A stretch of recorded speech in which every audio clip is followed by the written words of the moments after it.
E a palavra que eu tenho hoje está em 1 de João, no capítulo 2. E vamos juntos mergulhar nessa palavra maravilhosa e tremenda, que diz assim no versículo 15, nós vamos fazer uma leitura do 15 ao 17, tá bom? Não ameis o mundo, nem as coisas que há no mundo. Se alguém amar o mundo, o amor do Pai não está nele. Porque tudo que há no mundo, a concupiscência da carne, a concupiscência dos olhos e a soberba da vida não procede do Pai, mas procede do mundo. Ora, o mundo passa, bem como a sua concupiscência. Aquele, porém, que faz a vontade de Deus, permanece eternamente. Que coisa, né, queridos? Tremendo isso, né? Vamos dar uma olhadinha também lá em João 15, amém? Tá certo? João 15, no versículo 18 e 19, tá certo? Que diz assim: se o mundo vos odeia, sabei que primeiro do que a vós outro, me odiou a mim. Se vós fosseis do mundo, o mundo amaria o que era seu. Como todavia não sois do mundo, pelo contrário dele vos escolhi, por isso o mundo vos odeia. Entendeu? Então, nós aqui aprendemos que os amigos de Deus são inimigos do mundo. Entendeu, queridos? Então, aqui nós aprendemos isso. O nosso tema é: os amigos de Deus são inimigos do mundo. Por quê? Porque o Senhor nos mostra que todos aqueles que são cristãos, que entregaram suas vidas a Jesus Cristo, o Senhor diz que o mundo vos odeia. Não é isso que nós aprendemos aqui? Amém? Vamos voltar lá um pouquinho para a gente ver. João 15, não é isso que nós vimos? No versículo 18 e 19. Se o mundo vos odeia, sabei que primeiro do que a vós outros me odiou. Então o mundo odeia a Deus, né?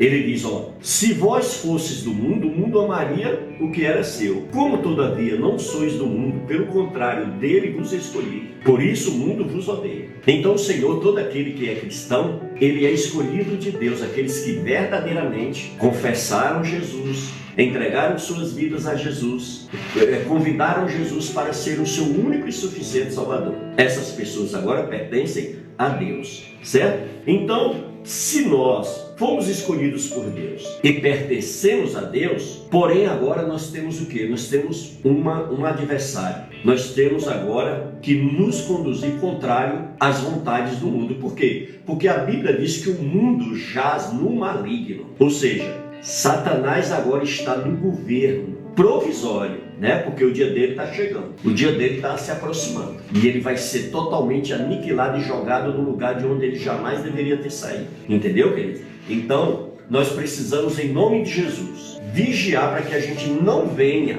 dar voz ao nosso adversário, ao nosso inimigo, certo? E como que a gente dá voz a ele? Quando nós não vigiamos e fazemos tudo aquilo que vai contrário à palavra de Deus, certo? Todas as vezes que a gente desobedece a Deus, nós estamos o quê? Nós estamos abrindo, nós estamos dando legalidade ao príncipe desse mundo, ao Satanás que age nesse mundo. Se você tivesse o poder, assim como os anjos têm, assim como Deus tem, você iria ver a luta, a batalha que é travada todos os dias das trevas contra a luz. Os anjos do Senhor, aqueles que ministram diante de Deus, estão em constante combate. Por quê? Porque todos os dias o exército das trevas trabalha, sabe para quê? Para anular, para destruir, para acabar com as criaturas que Deus criou, principalmente a sua imagem conforme a sua semelhança, que foi o homem e a mulher que Deus criou. Então ele quer destruir, por quê? Porque hoje nós somos os queridinhos do Senhor. Hoje nós somos filhos de Deus. Hoje nós somos cuidados pelo Senhor. Por isso que eu estava falando para vocês aqui no início da nossa ministração que Deus cuida de nós, que Ele é o nosso pastor verdadeiramente, que é Ele quem intercede por nós, que é Ele quem nos ensina a orar. Olha, lá em Timóteo diz o quê?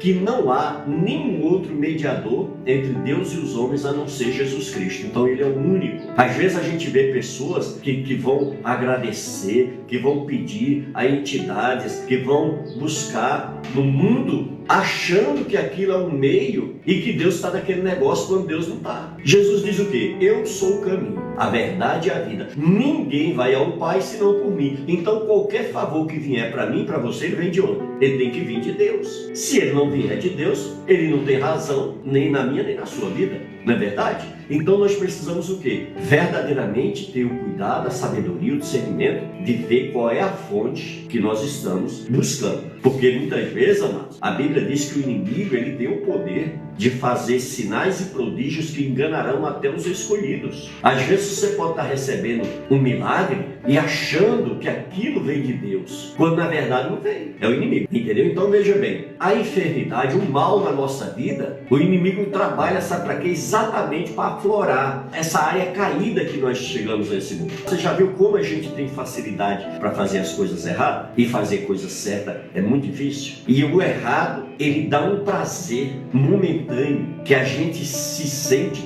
totalmente preenchido por aquilo. E aí depois a gente vai ver que não vai fechar essa conta no final, que está errado. Não é verdade? Entendeu? Então veja bem, é isso que nós temos que entender e é isso que nós vamos aprender aqui nessa palavra, certo? Então olha só, é só você pegar um copo de óleo e um copo de água. Pega um recipiente maior, derrama água lá dentro, depois você vem com óleo e derrama. O que vai acontecer? Eles vão se misturar? Não, não se mistura. Então, Deus e o mundo é assim. Deus não se mistura. Deus não tem compromisso com esse mundo. Deus tem compromisso comigo e com você a partir do momento que nós fizermos esse compromisso com Ele, de sermos dele, de entregarmos nossas vidas a Ele. Amém? E todos aqueles que querem, que desejam a vida eterna, eles terão que passar por esse propósito. Caso contrário, não tem como. É por isso que aqui vocês não me veem eu levantando placa de igreja, nem de religião, nada disso. Por quê? Porque nada disso nos faz filhos de Deus. O que nos faz filhos de Deus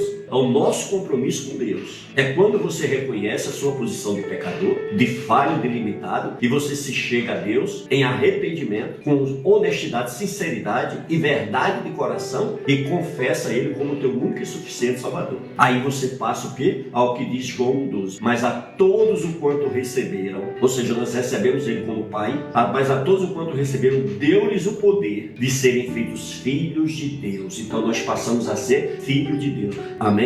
E nós não vamos nos misturar, certo? Nós não vamos nos misturar com o mundo. Por quê? Porque nós agora somos exatamente filhos de Deus, tá certo? Então, se você pegar essas duas substâncias, o óleo e a água, e tentar fazer uma experiência de misturar os dois, não vai dar certo, não vai rolar. O verdadeiro óleo e a verdadeira água, eles não se misturam. Amém? Glórias a Deus? Muito bem. Veja bem, assim como a água não se mistura com o óleo, assim Deus nos chamou para nós sermos separados do mundo. A partir do momento que nós entregamos nossas vidas para Cristo, nós vamos agora viver um processo de quê? De nos desligar desse mundo. Ainda que eu e você estejamos andando sobre ele, estejamos com a nossa vida aqui, mas nós não temos compromisso com esse sistema. Nós não temos compromisso com esse mundo. Nós não vivemos mais de acordo com o que o mundo faz, mas vivemos de acordo com a vontade de Deus. Amém? Então nós vamos fazer aquilo que Deus nos dirige a fazer. Amém? Nós ainda não saímos desse mundo. Nós vamos permanecer aqui. Por isso que aqui nós vamos ter que trabalhar e vamos ter que viver, sobreviver nesse mundo. Não é verdade? Porque nós, estando conectados a Deus, nós não vamos ter dificuldade nenhuma. Jesus andou por esse mundo. Jesus foi um assim igual a mim, igual a você. Totalmente homem. 100% homem. E ele andou nesse mundo. E ele, de maneira nenhuma, ele jamais se contaminou com o sistema desse mundo. Existia o quê? O sistema religioso, não era? Na época de Jesus. Não existia também o sistema político, que era o de Roma. Existia o Sinédrio de Roma, né? O Sinédrio que eram os sacerdotes, que era o sistema religioso. Jesus bateu de frente com ele. Existia também